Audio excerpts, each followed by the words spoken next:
50 question दिए हैं जो कि आपके आरपीएफ एसआई के एग्जाम के दृष्टि से बहुत ज़्यादा इंपॉर्टेंट रहने वाला है। और इसका अगर पीडीएफ चाहिए तो आप टेलीग्राम लिंक पे ज्वाइन कर जाइएगा, वहाँ पर इसका पीडीएफ आपको प्राप्त हो जाएगी। तो चलिए बिना देरी का हम लोग शुरुआत करते हैं।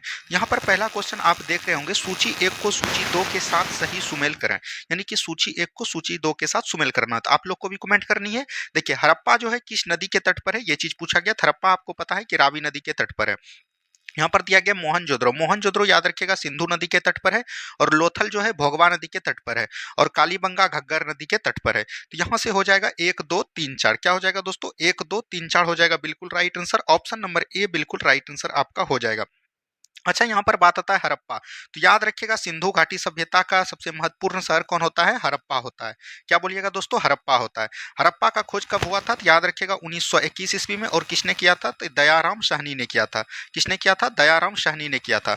उसके बाद दूसरा शहर कौन होता है? मोहनजोदड़ो। क्या बोलिएगा? मोहनजोदड़ो। ठीक है, मोहनजोदड़ो का खोज कब हुआ था? 1922 ईस्वी में। और इसका खोज किसने किया था? तो राखलदास बनर्जी ने किया था। किसने किया था? तो राखलदास बनर्जी ने किया था। ठीक है, तो यह चीज एकदम आपको याद रखनी है। यहां से हो जाएगा ऑप्शन नंबर ए बिल्कुल राइट आंसर आपका हो जाएगा। अच्छा, यहां पर से याद रखिएगा मोहनजोदड़ो, यहां पर लोथल दिख रहा होगा। लोथल जो है भोगवा नदी के तट पर कहां पर है? तो याद रखिएगा गुजरात में है। कहां पर है? गुजरात में है। और यहाँ पर कालीबंगा जो घग्गर नदी के तट पर कहाँ पर है? राजस्थान में है। तो ये सब चीज भी याद रखिएगा। जूते हुए खेत के प्रमाण कहाँ पर मिले थे? राजस्थान में मिले थे, कालीबंगा में। तो ये आपको याद रखनी है। चलिए बढ़ते हम लोग अगले प्रश्न की तरफ। आप लोग भी आंसर दे रहे होंगे। ठीक है, चलिए नेक्स्ट क्वेश्चन देखिए क्या बोला गया। किसने उल्लेख किया कि नंदों ने अपना कोष गंगा की धारा में छिपा रखा था? यानी कि नंदों ने जो है अपना कोष जो है गंगा की धारा में छिपा रहा था, ये किसने उल्लेख किया है? ये चीज पूछा जा रहा है आपको। तो याद रखिएगा किसने किया था? मामूल नार ने किया था। किसने किया था? मामूल नार ने किया था। यहाँ पर बात आता है नंद। तो नंद वंश का स्थापना किसने किया था? तो आपको पता रहनी चाहिए महापदानंद में। किसने दोस्तों? महापदम नंद ने किया था। तो ये चीज ध्यान दीजिएगा। अच्छा, इसका उत्तराधिकारी कौन होता है? ये भी आपको याद रखना चाहिए। इसका उत्तराधिकारी होता है धनानंद। क्या होता है दोस्तों? धनानंद होता है। धनानंद के समय याद रखिएगा सिकंदर ने आक्रमण किया था। किसने किया था? सिकंदर ने आक्रमण किया था धनानंद के समय। और धनानंद को याद रखिएगा नंद वंश का मतलब कि इसको पराजय करके किसने अपना वंश स्थापित किया? तो याद रखिएगा ये चाणक्य की मदद से। क्या बोलिएगा? चाणक्य की मदद से चंद्रगुप्त मौर्य ने। किसने? चाणक्य की मदद से चंद्रगुप्त मौर्य ने जो है याद रखिएगा मौर्य वंश का स्थापना किया और धनानंद को पराजित किया। तो यहां से ऑप्शन नंबर ए बिल्कुल राइट आंसर आपका यहां पर से हो जाएगा। ठीक है, चलिए अगला क्वेश्चन की तरफ बढ़ते हैं हम लोग। नेक्स्ट क्वेश्चन देखिए क्या बोला गया। कौन सही सुमेलित नहीं है? तो इसमें आपको बताना है कि कौन इसमें गलत है। क्या बताना है? कि कौन इसमें गलत है। ठीक है, तो प्रयाग प्रशस्ति अभिलेख की रचना रविकीर्ति ने की थी? नहीं। प्रयाग प्रशस्ति अभिलेख की रचना याद रखिएगा किसने किया था? हरिसेन ने किया था। किसने किया था दोस्तों? हरिसेन ने किया था। अच्छा, हरिसेन जो है किसके दरबारी कवि थे? याद रखिएगा समुद्रगुप्त के दरबारी कवि थे। किसके दोस्तों? समुद्रगुप्त के दरबारी कवि थे। तो ये भी आपको याद रखनी है। यहाँ पर दिख रहा होगा रवि कीर्ति। रवि कीर्ति ने याद रखेगा एहोल अभिलेख का स्थापना किया था। क्या दोस्तों?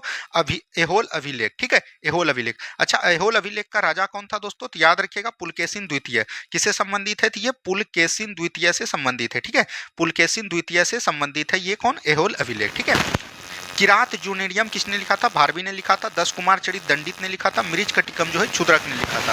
यह चीज एकदम आपको याद रखनी है। चलिए अगला क्वेश्चन देखिए क्या बोला गया। टोडरमल का पूर्वगामी किसे कहा जाता है? यानी कि टोडरमल। टोडरमल जो है याद रखिएगा किसके दरबारी थे? याद रखिएगा ये अकबर के दरबारी थे। किसके दोस्तों? अकबर।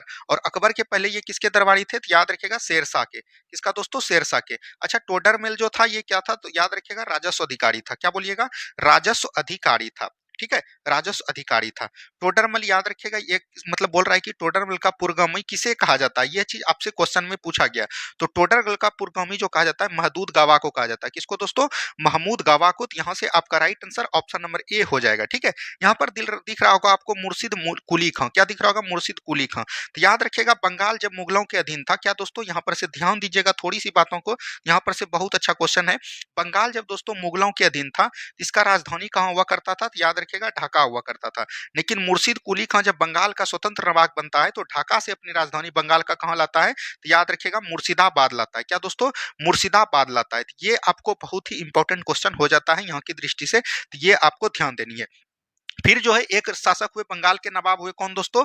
मोहम्मद कासिम। कौन बोलिएगा? मोहम्मद कासिम हुए। या मोहम्मद कासिम ने याद रखिएगा मुर्शिदाबाद से फिर बंगाल की राजधानी कहाँ लाया? मुंगेर लाया। तो ये क्रम जो है आपको कई बार एग्जाम में देखने को मिलेगा। ठीक है, चलिए बढ़ते हम लोग अगले प्रश्न की तरफ। नेक्स्ट क्वेश्चन को ध्यान से देखिए क्या बोला गया।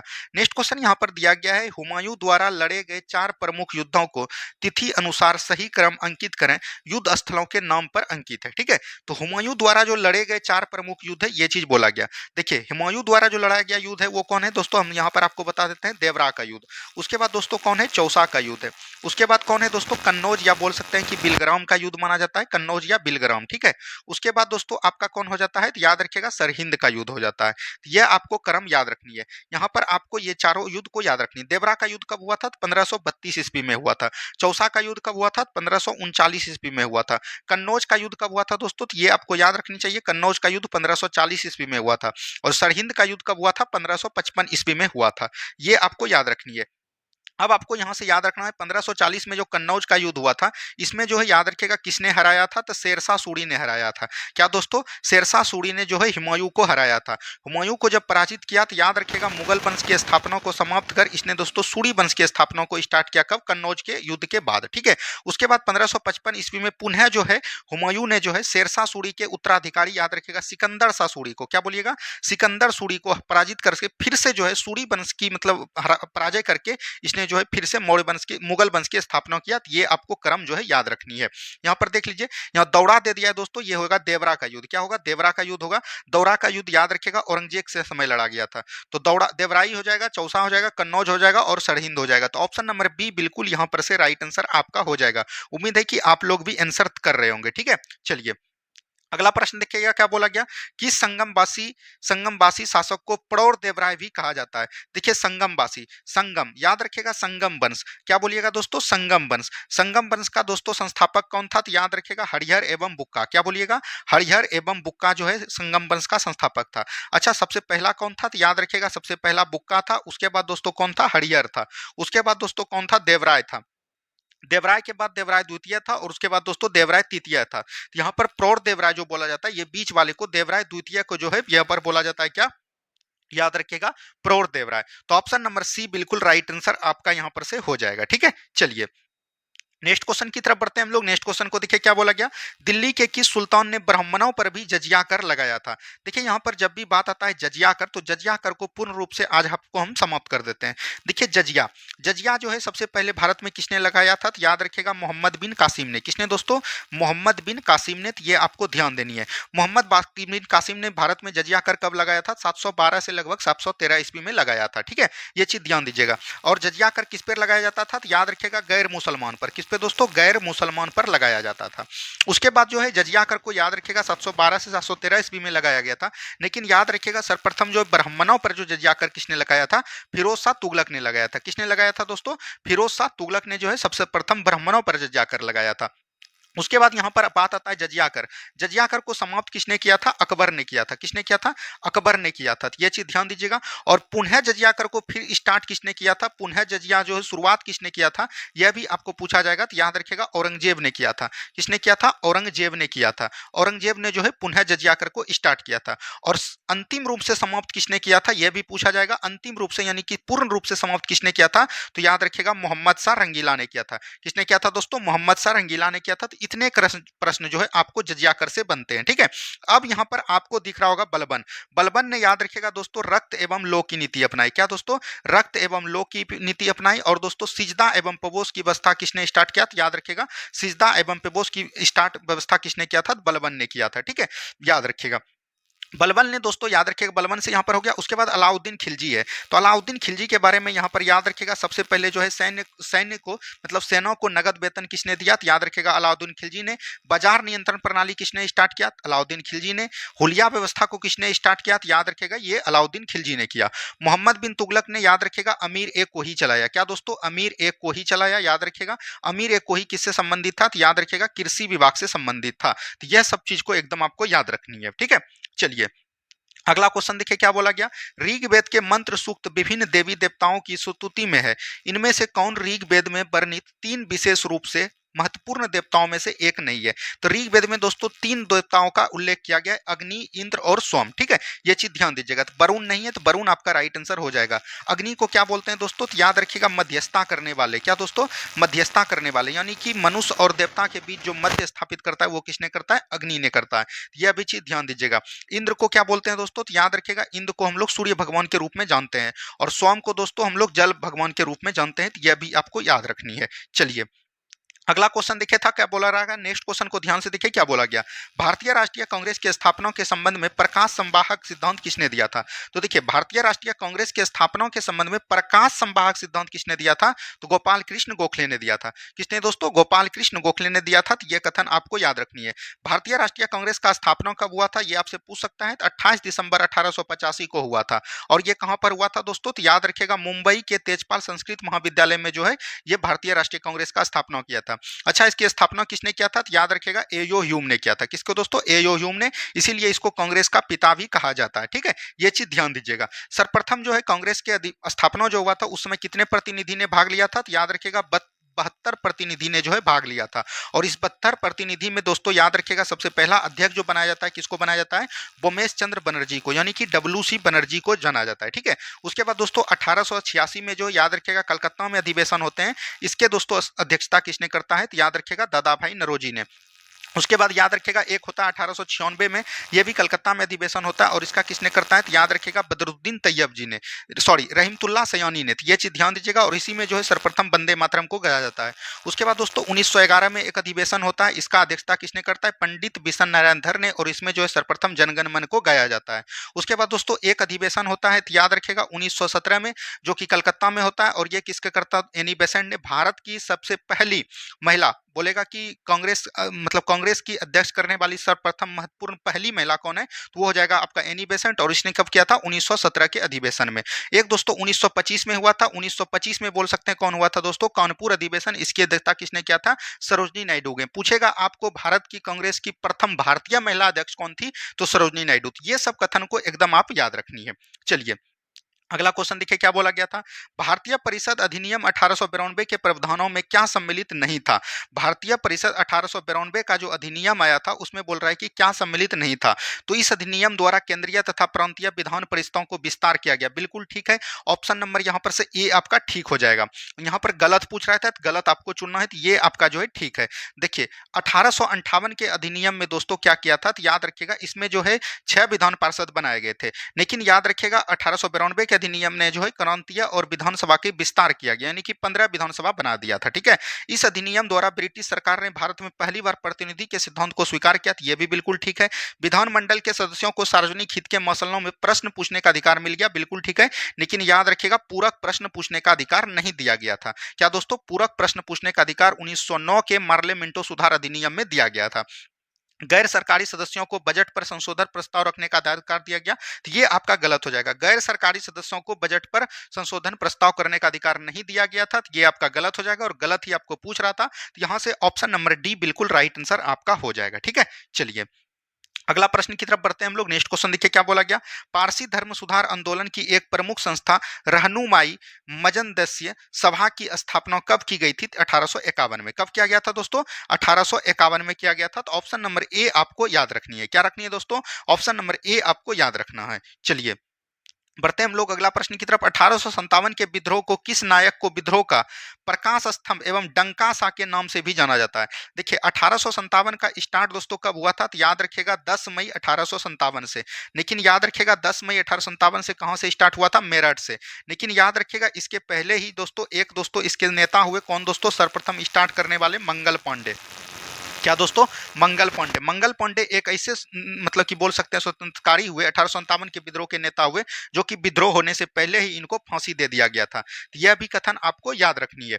यहाँ पर बोल रहा है डंकासा और प्रकाश स्तंभ के नाम से जाने जाने वाले कौन थे? मौलवी अहमदुल्ला शाह। ठीक है, याद रखिएगा इनको डंकासा के नाम से जाना जाता है। और यह जो है आपको एनसीईआरटी जो है इसका मतलब बोल सकते हैं एनसीईआरटी में इसका वर्णन किया गया है, इसीलिए यह प्रश्न जो है आपके काफी इंपॉर्टेंट हो जाता है। अच्छा, मौलवी अहमदुल्ला शाह कहाँ से नेतृत्व किए थे? तो याद रखिएगा फैजाबाद। अगर फैजाबाद आपके ऑप्शन में नहीं रहेगा तो याद रखिएगा अवध रहेगा, तो अवध भी इसको आप लगा सकते हैं, ठीक है। तो यह चीज भी ध्यान रखिएगा। और एक ऐसे नेता थे जिसने कि याद रखिएगा जिहाद का नारा दिया था, और इस पर दोस्तों 50,000 रुपया का इनाम था जो भी इसको पकड़ कर लाएगा। तो ये चीज ध्यान दीजिएगा। 1857 के विद्रोह का नेतृत्व किसने किया था? तो याद रखिएगा बहादुर शाह जफर ने। क्या दोस्तों बोलिएगा? बहादुर शाह जफर ने। बहादुर शाह जफर ने कहां से किया था? तो याद रखिएगा दिल्ली से किया था। यहाँ पर लिकायत अली ने कहां से किया था दोस्तों? इलाहाबाद से किया था। क्या बोलिएगा? इलाहाबाद से किया था।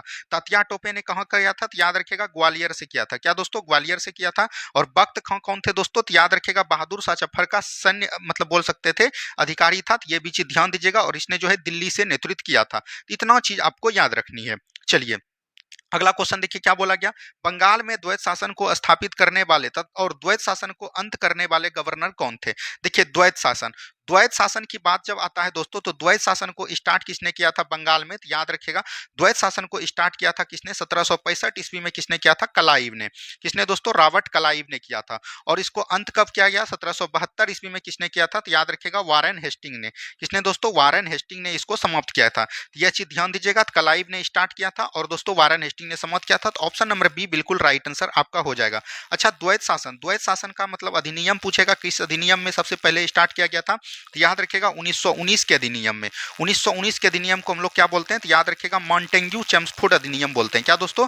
मॉन्टेग्यू चेम्सफोर्ड अधिनियम भी इसको हम लोग जानते हैं। मॉन्टेग्यू चेम्सफोर्ड अधिनियम 1919 के अधिनियम में सबसे पहले द्वैत शासन लाया गया था। और द्वैत शासन सर्वप्रथम कहां पे लाया था? तो याद रखिएगा प्रांत में द्वैत शासन लाया गया था। प्रांत मतलब राज्य में द्वैत शासन लाया गया था। अच्छा द्वैत शासन के जनक कौन थे? तो याद रखिएगा लियोनस कर्टियस। क्या दोस्तों? लियोनस कर्टियस जो है द्वैत शासन के जनक थे। यह भी आपको ध्यान देनी चाहिए। प्रांत में द्वैत शासन को अंत कब किया गया? 1935 के अधिनियम में। और प्रांत में द्वैत शासन को अंत करके इसमें जो है प्रांतीय स्वतंत्रता का गठन किया गया। और 1935 के अधिनियम में याद रखिएगा केंद्र में द्वैत शासन को लागू किया गया। क्या दोस्तों? केंद्र में जो है द्वैत शासन को लागू किया गया। इतना चीज को एकदम आपको याद रखनी है। चलिए अगला क्वेश्चन देखिए क्या बोला गया।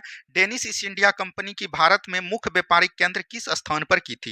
देखिए डेनिश, यहां पर बात आता है डेनिश, तो डेनिश ने कहां पर किया था? बंगाल के श्रीरामपुर में किया था। Option number B. अच्छा यूरोप से आने वाले जो जितने भी थे दोस्तों व्यापारिक कंपनी वो कौन कौन थे? सबसे पहले थे कौन? तो दोस्तों तो पुर्तगाली। कौन थे दोस्तों? पुर्तगाली। उसके बाद दोस्तों कौन आया था? डच आया था। उसके बाद कौन आया था दोस्तों? अंग्रेज आया था। क्या दोस्तों? अंग्रेज आया था। उसके बाद दोस्तों कौन आया था? तो डेनिश आया था। उसके बाद दोस्तों कौन आया था? फ्रांसीसी आया था। इतना लोग आए थे, ठीक है। यह चीज ध्यान दीजिएगा।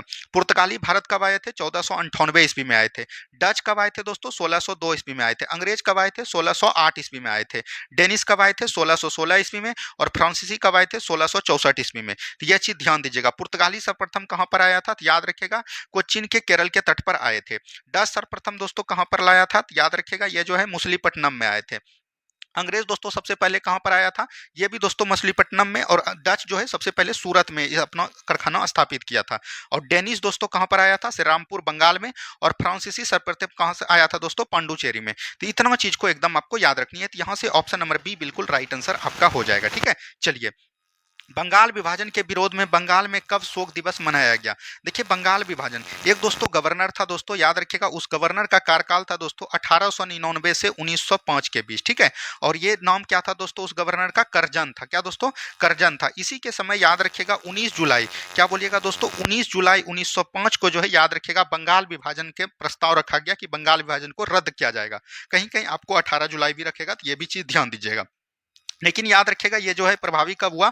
16 अक्टूबर 1905 को। कब दोस्तों? 16 अक्टूबर 1905 को। इसके पहले याद रखिएगा 7 अगस्त 1905 को दोस्तों क्या चलाया गया था? स्वदेशी आंदोलन चलाया गया था। क्या दोस्तों? स्वदेशी आंदोलन चलाया गया था जो कि बंगाल विभाजन को रद्द कर दिया जाएगा। लेकिन स्वदेशी आंदोलन के चलते भी याद रखिएगा 16 अक्टूबर 1905 को बंगाल विभाजन को लागू कर दिया। तो यहाँ से उसी दिन जो है शोक दिवस के रूप में मनाया था। तो ऑप्शन नंबर सी बिल्कुल राइट आंसर आपका यहाँ पर से हो जाएगा। अच्छा ये जो स्वदेशी आंदोलन चलाया गया था इसमें याद रखिएगा महिलाओं ने भी भाग लिया था। और इसमें याद रखिएगा वंदे मातरम का मतलब नारा दिया गया था। क्या दोस्तों? वंदे मातरम का नारा दिया गया था। तो ये भी चीज ध्यान दीजिएगा। अच्छा बंगाल विभाजन याद रखिएगा रद्द कब हुआ था? तो बंगाल विभाजन की बात करेगा रद्द कब हुआ था? 1911 ईस्वी में। और ये किसने किया था? तो याद रखिएगा तृतीय दिल्ली दरबार में हुआ था। और दोस्तों उस समय भारत के गवर्नर जनरल कौन थे? तो याद रखिएगा ये था दोस्तों कौन? हार्डिंग द्वितीय। क्या दोस्तों बोलिएगा? हार्डिंग द्वितीय। क्या बोलिएगा दोस्तों? हार्डिंग द्वितीय। तो ये दोस्तों बंगाल विभाजन से इतने ही प्रश्न पूछे जाते हैं। ये सब प्रश्न को एकदम आपको ध्यान देनी है, ठीक है। चलिए बढ़ते हैं हम लोग अगले प्रश्न की तरफ। नेक्स्ट क्वेश्चन देखिए क्या बोला गया।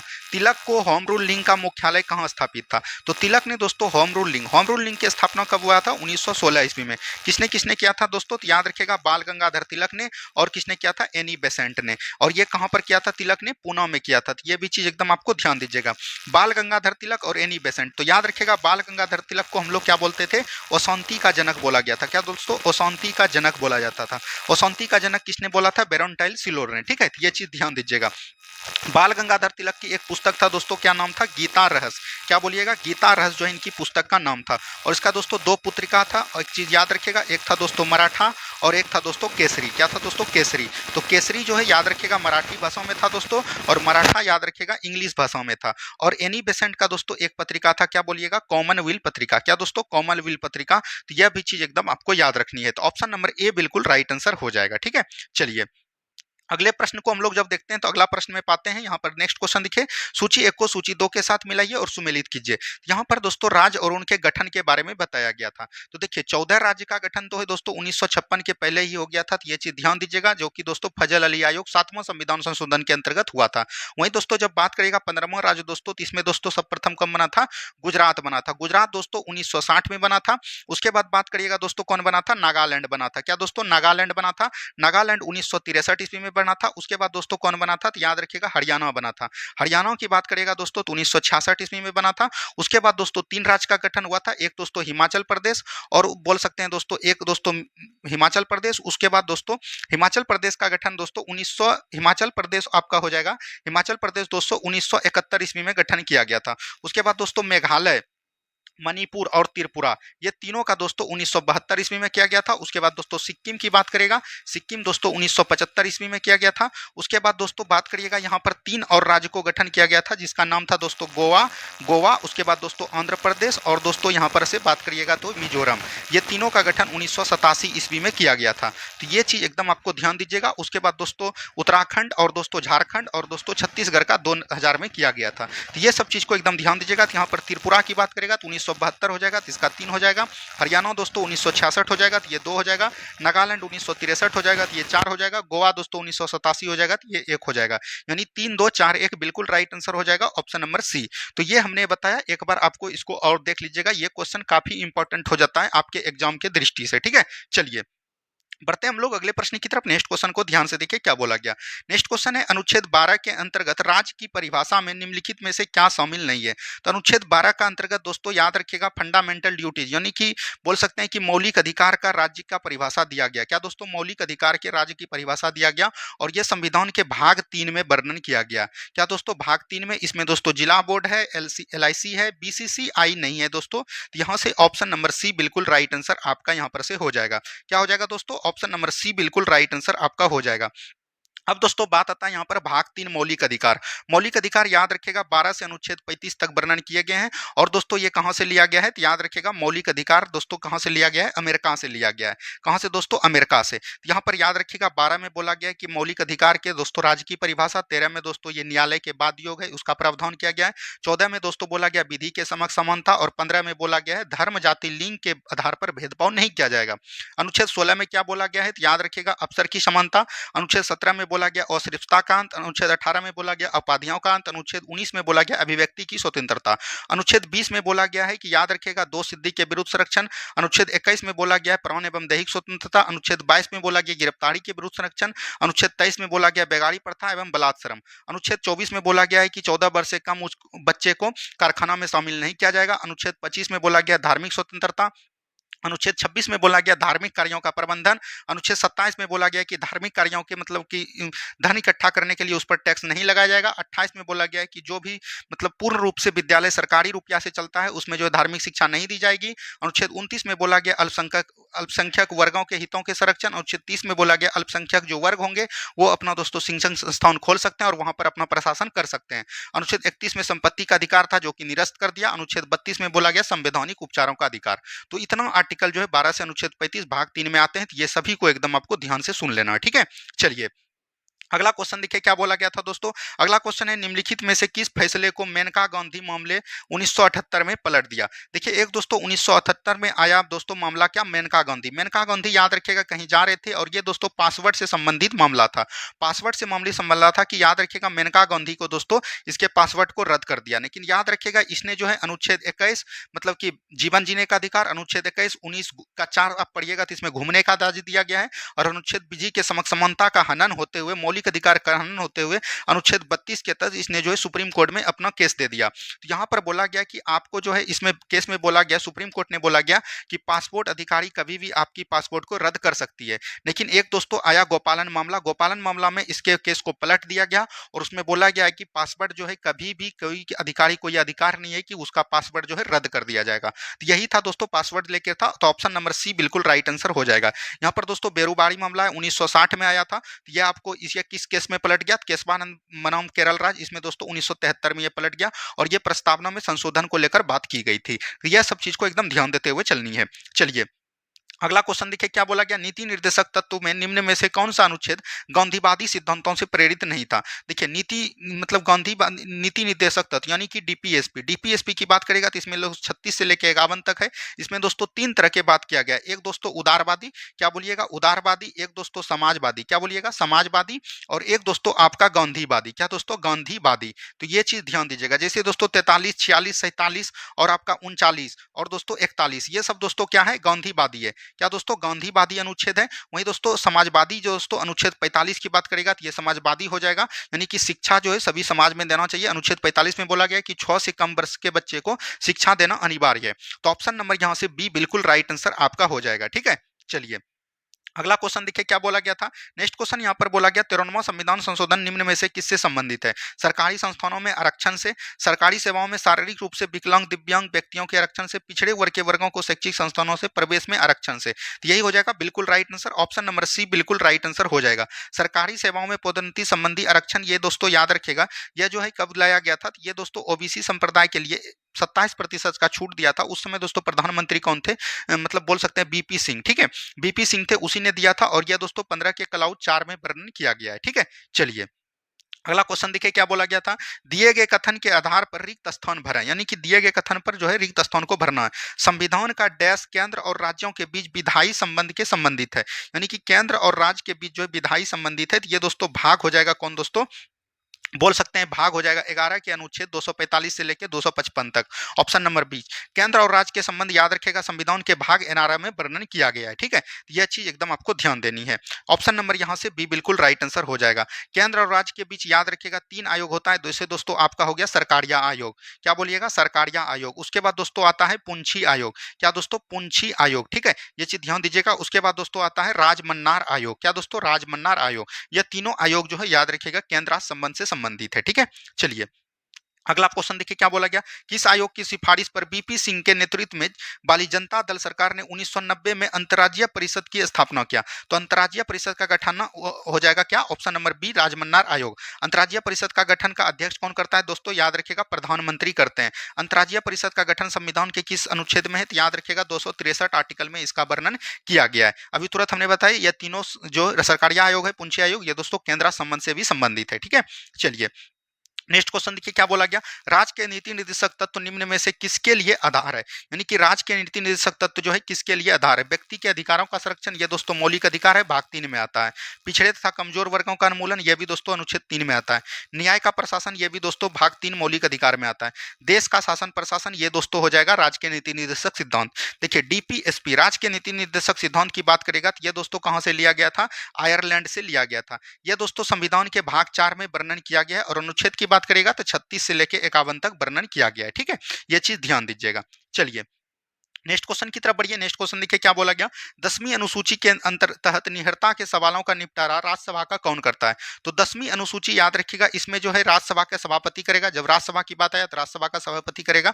अनुच्छेद जब दोस्तों क्या पढ़िएगा, अनुच्छेद दोस्तों आप 83 को पढ़िएगा, सॉरी अनुच्छेद 83 नहीं दोस्तों, अनुच्छेद 89 को जब पढ़िएगा तो इसमें बोला गया है कि राज्यसभा का एक सभापति एवं एक उपसभापति होगा। यह चीज भी ध्यान दीजिएगा। यहाँ पर बात आता है 10वीं अनुसूची। 10वीं अनुसूची में याद रखिएगा दल बदल कानून के बारे में चर्चा की गई है और यह दोस्तों 52 78वां संविधान संशोधन 1985 के द्वारा जोड़ा गया था। ठीक है, ये चीज ध्यान दीजिएगा। और ये दोस्तों उस समय भारत के प्रधानमंत्री कौन थे? तो राजीव गांधी थे। क्या दोस्तों? राजीव गांधी थे। तो ये चीज ध्यान दीजिएगा। उसके बाद दोस्तों 11वां अनुसूची के बारे में भी यहाँ पर थोड़ा जान लीजिए। यह दोस्तों 73वां संविधान संशोधन 1992 के द्वारा जोड़ा गया और इसमें दोस्तों पंचायती राज के बारे में बताया गया। क्या दोस्तों? पंचायती राज के बारे में बताया गया। उसके बाद दोस्तों एक आता है 74वां संविधान संशोधन 1992 में। इसमें दोस्तों याद रखिएगा नगर निगम के बारे में बताया गया था।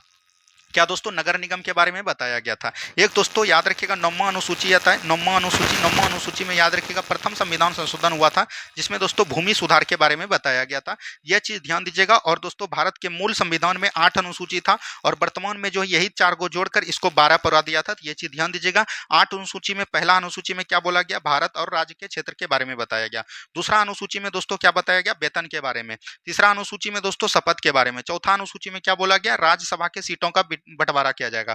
उसके बाद 5वां में दोस्तों क्या बताया गया था? तो याद रखिएगा एससी एसटी के प्रबंधन। ठीक है।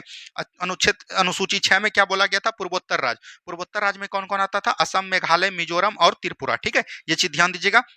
अनुच्छेद 7 में क्या बोला गया था दोस्तों? सूची के बारे में बताया था, संघ सूची, राज्य सूची, संवर्ती सूची। और अनुच्छेद 8 में दोस्तों भाषा के बारे में बताया गया था। संविधान के मूल संविधान में 14 भाषा था, बाद में उसको जोड़कर 22 भाषा को बना दिया गया था। ठीक है, चलिए अगला क्वेश्चन देखिए क्या बोला गया। राष्ट्रपति राज्यपाल द्वारा दंड के प्रकृति में परिवर्तन किए बिना उसकी अवधि कम करना किस प्रकार का क्षमादान का उदाहरण है? देखिए राष्ट्रपति या राज्यपाल की बात करेगा तो राज्यपाल दोस्तों याद रखिएगा मृत्यु दंड को क्षमा नहीं कर सकते हैं। लेकिन राष्ट्रपति की बात करेगा तो अनुच्छेद 72 में इसका क्षमादान की प्रक्रिया दी गई है।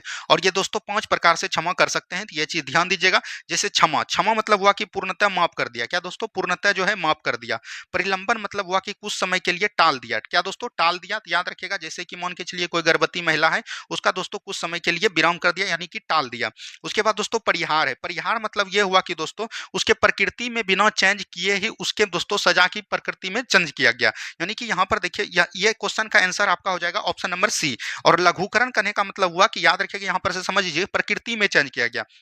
जैसे मान के चलिए आपको फांसी दिया गया था तो आपको दोस्तों आजीवन कारावास दे दिया। तो ये दोस्तों आपका जो है क्या कर दिया? फांसी का कैद कर दिया, यानी प्रकृति में चेंज कर दिया। और परिहार करने का मतलब हुआ अगर आपको 20 साल का सजा है तो आपको घटाकर 10 साल कर दिया, उसको हम लोग परिहार बोलते हैं। एक दोस्तों होता है विश्राम। क्या दोस्तों? विराम होता है। तो यह भी चीज ध्यान दीजिएगा। ये एक प्रकार का भी ये बोल सकते हैं कि कम करता है, क्षमादान की प्रक्रिया है। ठीक है, चलिए अगला क्वेश्चन देखिए क्या बोला गया था दोस्तों। 1952 से अब तक राष्ट्रपति का क्रम है। देखिए भारतीय संविधान के अनुच्छेद 52 को जब पढ़िएगा तो 52 में बोला गया भारत का एक राष्ट्रपति होगा, जिसमें दोस्तों प्रथम राष्ट्रपति कौन था? आपका राजेंद्र प्रसाद था। यह चीज ध्यान दीजिएगा। राजेंद्र प्रसाद के कार्यकाल की जब बात करिएगा तो 1950 से लेकर 1962 तक इनका कार्यकाल रहा था। उसके बाद दोस्तों द्वितीय राष्ट्रपति कौन बनते हैं? तो याद रखिएगा सर्वपल्ली राधाकृष्णन। क्या दोस्तों? सर्वपल्ली राधाकृष्णन का कार्यकाल 62 से लेकर 67 तक। क्या दोस्तों? 62 से लेकर 67 तक था। उसके बाद दोस्तों तीसरा राष्ट्रपति कौन बनते हैं? याद रखिएगा जाकिर हुसैन। क्या दोस्तों? जाकिर हुसैन। इसका कार्यकाल याद रखिएगा 67 से लेकर 69 तक है। और ये दोस्तों इसके पद पर रहते हुए इनका मृत्यु हो जाता है। ठीक है, यह भी चीज एकदम आपको ध्यान देनी है। उसके बाद चौथा कौन बनता है दोस्तों? बोल सकते हैं बीबी गिरी। क्या दोस्तों? बीबी गिरी बनता है। चौथा कौन बनता है दोस्तों? बीबी गिरी। इनका दोस्तों 69 से लेके 74 तक इनका कार्यकाल रहता है। उसके बाद दोस्तों पांचवा कौन बनता है? तो याद रखिएगा फखरुद्दीन अली अहमद। फखरुद्दीन अली अहमद याद रखिएगा ये दोस्तों 74 से लेके 1974 से लेके 77 तक रहते हैं और इसका भी पद पर रहते हुए मृत्यु हो जाता है। उसके बाद छठा कौन बनता है दोस्तों? नीलम संजीव रेड्डी। ये एक दोस्तों निर्विरोध राष्ट्रपति चुने जाते हैं और इनका कालकाल 77 से लेकर 82 तक रहता है। उसके बाद दोस्तों 7वां की जब बात करेगा दोस्तों नीलम संजीव रेड्डी के बाद कौन बनता है? याद रखिएगा ज्ञानी जेल सिंह। क्या बोलिएगा दोस्तों? ज्ञानी जेल सिंह। ज्ञानी जेल सिंह एक ऐसे राष्ट्रपति हुए जो कि पॉकेट वीटो का इस्तेमाल किए और दोस्तों बोल सकते हैं कि इनका जो कार्यकाल 82 से लेकर 87 तक रहता है। यहाँ से तक आपका प्रश्न बन जाएगा, यहाँ तक ही दिया गया है। तो याद रखिएगा डॉक्टर राधाकृष्णन नहीं दोस्तों, डॉक्टर राधाकृष्णन नहीं होगा। यहाँ पर 1952 से पूछ रहा है तो बीबी गिरी नहीं दोस्तों, ये भी नहीं होगा। राधाकृष्णन, डॉक्टर जाकिर हुसैन, बीबी गिरी और N Sanjiva Reddy. Option number C बिल्कुल राइट आंसर आपका यहां से हो जाएगा। क्या होगा दोस्तों? ऑप्शन नंबर सी बिल्कुल राइट आंसर हो जाएगा। ठीक है, चलिए अगले प्रश्न की तरफ बढ़ते हैं हम लोग। नेक्स्ट क्वेश्चन देखिए क्या बोला गया। निम्नलिखित में से कौन पश्चिम एशिया का सर्वाधिक नगरीकृत देश है? ये हो जाएगा दोस्तों आपका कुवैत। क्या हो जाएगा दोस्तों? करैब। और ये दोस्तों अरब द्वीप पर है। क्या दोस्तों? अरब द्वीप पर है। ये भी जानकारी आपको रहनी चाहिए। चलिए अगला क्वेश्चन देखिए, लुई 16वां के पतन के बाद छोटे दुकानदारों और कारीगरों का नेता कौन था? तो रूसो था। क्या था दोस्तों? रूसो। लुई 16वां, याद रखिएगा, लुई 16वां किससे संबंधित था? फ्रांस की क्रांति से संबंधित था। फ्रांस की क्रांति से संबंधित था। फ्रांस की क्रांति कब हुआ था दोस्तों? 1789 ईस्वी में हुआ था, जिसमें याद रखिएगा रूसो का भी वर्णन आता है। और रूसो का दोस्तों एक पुस्तक था जो कि आपको बिहार दरोगा में पूछा गया था, सोशल कॉन्ट्रैक्ट। सोशल कॉन्ट्रैक्ट दोस्तों किसका पुस्तक है? तो याद रखिएगा रूसो की पुस्तक है। ठीक है, चलिए अगला क्वेश्चन देखिए, जार किस देश का शासक था? जार दोस्तों रूस का शासक था। किसका दोस्तों? रूस का शासक था, तो याद रखिएगा। और रूस का दोस्तों रूसी क्रांति कब हुआ था? तो 1917 ईस्वी में हुआ था। तो यह भी चीज एकदम आपको याद रखनी है। चलिए अगला क्वेश्चन देखिए, फ्रीडम ऑफ इटली नामक संस्था का गठन किसने किया था? तो फ्रीडम ऑफ इटली नामक संस्था का गठन किसने किया था? तो याद रखिएगा, चार एल्बर्ट ने किया था। तो ये भी चीज ध्यान दीजिएगा। इस प्रश्न में थोड़ा सा हमको डाउट लग रहा है, इसको एक बार आप लोग देख लीजिएगा। ठीक है, चलिए अगला क्वेश्चन देखिए क्या बोला गया था। अगला क्वेश्चन है, संयुक्त राज्य अमेरिका के पूर्वी तटीय भाग तथा पश्चिमी यूरोप के मध्य समुद्री जलमार्ग संपर्क स्थापित कराता है। देखिए मतलब बोल सकते हैं कि अमेरिका और दोस्तों यूरोप के बीच जब दोस्तों होगा, यह दोस्तों उत्तरी अटलांटिक समुद्र जलमार्ग हो जाएगा। ऑप्शन नंबर ए बिल्कुल राइट आंसर आपका हो जाएगा। ठीक है, यह चीज भी एकदम आपको ध्यान देनी है। चलिए अगला क्वेश्चन देखिए क्या बोला गया, स्थानांतरणशील कृषि की शुरुआत सर्वप्रथम कहां पर हुआ था? स्थानांतरणशील कृषि की शुरुआत थाईलैंड में हुआ था। और भारत में बोलिएगा तो सबसे पहले हम दोस्तों इसको हम लोग क्या बोलते हैं? तो याद रखिएगा, झूम कृषि के नाम से जानते हैं। क्या दोस्तों? झूम कृषि के नाम से जानते हैं। और झूम कृषि की बात करिएगा तो झूम कृषि दोस्तों सबसे प्रथम कहां पर हुआ था? तो मेघालय में हुआ था। यह भी चीज एकदम ध्यान दीजिएगा। तो ऑप्शन नंबर बी बिल्कुल राइट आंसर हो जाएगा। ठीक है, चलिए अगला क्वेश्चन देखिए, निम्नलिखित में से कौन सही सुमेलित है? निम्नलिखित में से कौन सही सुमेलित है, यह चीज पूछा गया। भूमध्य सागरीय प्रदेश में ग्रीष्मकालीन वर्षा होती है? नहीं दोस्तों, भूमध्यकालीन प्रदेश में जो है ग्रीष्मकालीन नहीं होती है। ये आपका नहीं होगा। सुमेलित पूछ रहा है। विषुवतीय प्रदेश में अपराह के गरज के साथ वर्षा होता है। तो ऑप्शन नंबर बी बिल्कुल राइट आंसर आपका हो जाएगा। ठीक है, चलिए नेक्स्ट क्वेश्चन देखिए क्या बोला गया, प्रवाल भित्ति है। प्रवाल भित्ति दोस्तों समुद्री जीवों द्वारा निर्मित भित्ति है। तो ऑप्शन नंबर बी बिल्कुल राइट आंसर हो जाएगा। और प्रवाल भित्ति पर याद रखिएगा, भारत का एक केंद्र शासित प्रदेश है दोस्तों, और वो कौन आपका हो जाएगा? लक्षद्वीप हो जाएगा। क्या दोस्तों? लक्षद्वीप हो जाएगा। तो यह भी चीज एकदम आपको ध्यान देनी है। चलिए अगला क्वेश्चन देखिए क्या बोला गया, मचकुंड परियोजना किन दो राज्यों की सम्मिलित परियोजना है? तो मचकुंड परियोजना याद रखिएगा मचकुंड नदी पर है। क्या दोस्तों? मचकुंड नदी पर है। और ये दोस्तों ओडिशा एवं आंध्र प्रदेश में है। तो ऑप्शन नंबर सी बिल्कुल राइट आंसर हो जाएगा। ओडिशा नदी पे याद रखिएगा महानदी है भी है दोस्तों, तो ये भी जानकारी आपको रहना चाहिए। ठीक है, चलिए नेक्स्ट क्वेश्चन देखिए क्या बोला गया, एशिया का सबसे बड़ा जलप्रपात हुंड्रू जलप्रपात किस जगह के पास है? तो ये रांची में है। कहां पर है दोस्तों? रांची में है। तो ये भी चीज एकदम आपको ध्यान देनी है। चलिए नेक्स्ट क्वेश्चन देखिए क्या बोला गया, भारत के कितने ऐसे राज्य हैं जो समुद्र के किनारे पर स्थित है? तो ये दोस्तों आपका भारत का दक्षिणी भाग हुआ दोस्तों। और यहाँ पर दोस्तों देखिए क्या है? गुजरात है। क्या दोस्तों? गुजरात है। उसके बाद दोस्तों क्या आता है? महाराष्ट्र आता है। उसके बाद दोस्तों क्या आता है? गोवा आता है। उसके बाद दोस्तों क्या आता है? कर्नाटक आता है। उसके बाद दोस्तों आपका क्या आता है? केरल आता है। यह चीज ध्यान दीजिएगा। उसके बाद इधर की बात करेगा तो ये तमिलनाडु आ जाएगा। उसके बाद आंध्र प्रदेश आ जाएगा। उसके बाद दोस्तों उड़ीसा आ जाएगा। उसके बाद दोस्तों बात करेगा तो वेस्ट बंगाल हो जाएगा। तो 5 और 4 9 हो जाते हैं दोस्तों। तो 9 बिल्कुल राइट आंसर है। इसमें दोस्तों अगर सबसे लंबा पूछेगा पश्चिमी तट पर तो वो गुजरात हो जाएगा। पूरे अगर 9 राज्य में पूछेगा सबसे लंबा समुद्री तट कौन बनाते हैं? गुजरात बनाते हैं। वहीं अगर पश्चिमी तट में सबसे कम की बात करेगा तो वो गोवा हो जाएगा। और दोस्तों इधर सबसे अधिक कौन बनाते हैं? तो याद रखिएगा आंध्र प्रदेश बनाते हैं। सबसे अधिक दोस्तों कौन बनाते हैं? आंध्र प्रदेश बनाते हैं। और सबसे कम जो है आपका वेस्ट बंगाल बनाता है। तो यह चीज भी एकदम आपको ध्यान देनी है। तो ऑप्शन नंबर सी बिल्कुल राइट आंसर हो जाएगा। तो आज दोस्तों हमने आपको 50 क्वेश्चन लगभग कराए। तो उम्मीद है कि आप लोगों को डिस्कशन बहुत ही अच्छा लगा होगा। ये आपको डेली चाहिए नहीं चाहिए आपको कमेंट करनी है और बताइएगा कि आपका इसमें कितना नंबर आ पाया। ठीक है, धन्यवाद। मिलते हैं हम लोग नेक्स्ट वीडियो में। जय हिंद, जय भारत।